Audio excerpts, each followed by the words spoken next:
दिन से लापता मंदबुद्धि का शव तालाब के किनारे आधा दबा हुआ मिला है। पुलिस ने शव कब्जे में लेकर पोस्टमार्टम के लिए भेजा है। सिरौली नगर के मोहल्ला घेर निवासी शाहिद का बेटा कासिम मंदबुद्धि है। वह 3 दिन से लापता था। पुलिस द्वारा गुमशुदगी दर्ज कर उसकी तलाश की जा रही थी। गुरुवार की देर शाम सिरौली रामनगर रोड पर एक तालाब के किनारे उसका शव आधा कीचड़ में दबा हुआ मिला है। रामनगर शाहबाद रोड के हरदासपुर गांव के समीप एक कार अनियंत्रित होकर पलट गई।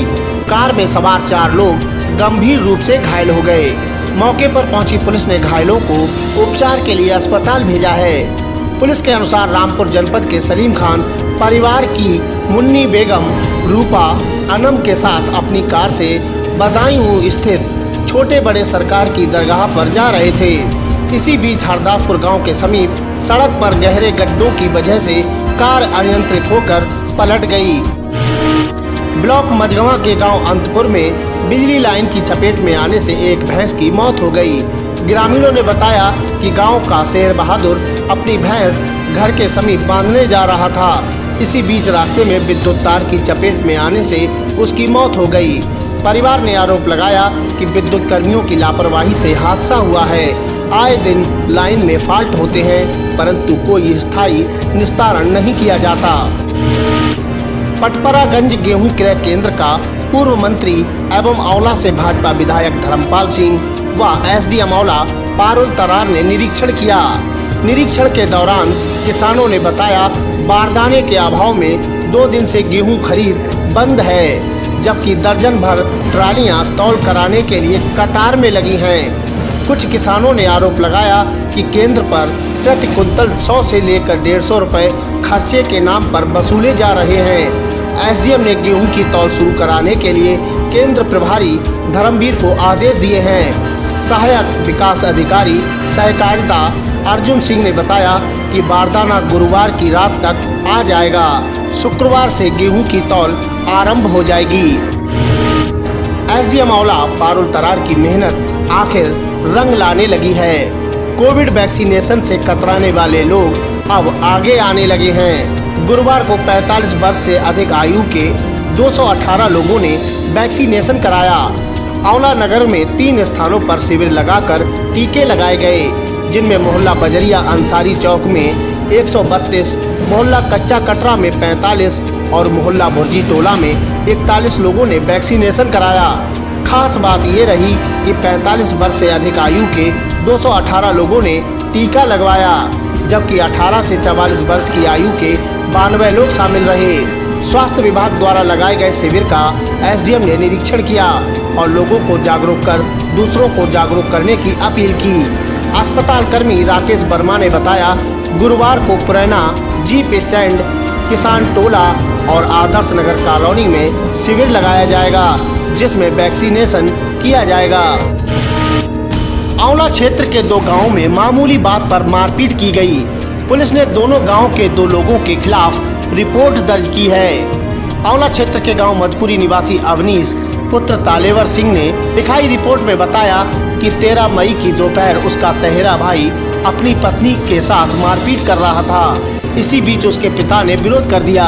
इस बात से नाराज होकर उसके तहेरे भाई ने उसके पिता के साथ गाली गलौज की और मारपीट की। उसके द्वारा बचाने का प्रयास किया गया तो उसे भी बेरहमी से मारा पीटा। पुलिस ने शिकायत के आधार पर महेश पुत्र जयपाल के खिलाफ रिपोर्ट दर्ज की है। वहीं मानपुर गांव निवासी कुंवर सेन ने लिखाई रिपोर्ट में बताया कि 7 जून की दोपहर वह अपने खेत पर धान की पौध की रखवाली कर रहा था। इसी बीच गांव मंडोरा निवासी एक व्यक्ति के पशु उसके खेत में आ घुसे और धान की पौध खराब कर दी। पशुओं के मालिक से इस बात की शिकायत की तो उसने उसके साथ मारपीट की। शिकायत के आधार पर पुलिस ने मंडोरा गांव के कालीचरण के खिलाफ रिपोर्ट दर्ज की है। लॉकडाउन के दौरान कॉस्मेटिक की दुकान खोलकर सामान न देने से नाराज होकर कुछ लोगों ने मारपीट की और दुकान में तोड़फोड़ कर दी। पुलिस ने 8 आरोपियों के खिलाफ रिपोर्ट दर्ज की है। औला नगर के मोहल्ला बजरिया निवासी एक व्यक्ति ने बताया कि उसकी कॉस्मेटिक की दुकान है, जिसे उसकी पत्नी और बेटियां घर में ही चलाती हैं। 16 मई की शाम 2 लोग अपनी बेटी के साथ सामान लेने को आए और दुकान खोलने को कहने लगे।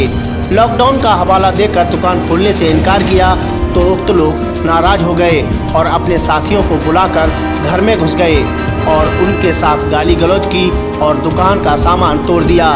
विरोध करने पर बेटियों के साथ छेड़खानी की। पुलिस ने शिकायत के आधार पर गुरुवार को 8 लोगों के खिलाफ रिपोर्ट दर्ज कर जांच आरंभ कर दी है। विसारतगंज के गांव सिसौना की विवाहित बेटी शिवांगी ने दहेज लोभी 6 ससुरालियों के खिलाफ रिपोर्ट दर्ज कराई है। पीड़ित ने बताया कि उसकी शादी 1 वर्ष पूर्व मूसा झाग बदायूं के गुलरिया निवासी अनुभव मिश्रा उर्फ सोनू से हुई। ससुराली 5 लाख रुपए की मांग करने लगे। इनकार करने पर 19 फरवरी को उसे मारपीट कर घर से निकाल दिया। विसारतगंज पुलिस ने एसएसपी के आदेश पर गुरुवार की शाम पति अनुभव, ससुर मनोज, सास मीरा, जेठ पवन, देवर अमन, जेठानी भावना के खिलाफ मुकदमा दर्ज कर जांच आरंभ कर दी है। ग्राम पंचायतों में कोरम पूरा न होने की वजह से फिलहाल कोरम पूरा करने के लिए ग्राम पंचायत सदस्यों की चुनाव प्रक्रिया चल रही है। इसी क्रम में ब्लॉक रामनगर के गांव सहबाजपुर, अटा फुंदापुर और मजरा दौलतपुर में ग्राम पंचायत सदस्यों के बीच आपसी सहमति नहीं बन पा रही है, इसलिए चुनाव होना तय माना जा रहा है। ग्राम प्रधान निर्विरोध होकर अपने पक्ष के लोगों को विजयी बनाना चाह रहे हैं, जबकि विपक्षी चुनाव कराने पर तुल गए हैं। दोनों पक्षों के लोगों ने नामांकन पत्र दाखिल किए। आरोप है कि चुनाव अधिकारी ने प्रधान पक्ष की मिलीभगत से विपक्षियों के नामांकन निरस्त कर दिए। नामांकन निरस्त होने की बात पर आवेदनकर्ताओं ने पूर्व मंत्री एवं आंवला से भाजपा विधायक धर्मपाल सिंह से शिकायत की। शिकायत के आधार पर विधायक गुरुवार को ब्लॉक रामनगर पहुंचे और एआरओ से नामांकन निरस्त करने का कारण पूछा। जवाब न देने पर विधायक ने एआरओ को फटकार लगाई। एआरओ रामनगर डॉक्टर योगेश कुमार ने बताया कि नियमानुसार जांच के दौरान कमी पाए जाने पर नामांकन निरस्त किए गए हैं। लगाए गए सभी आरोप निराधार हैं।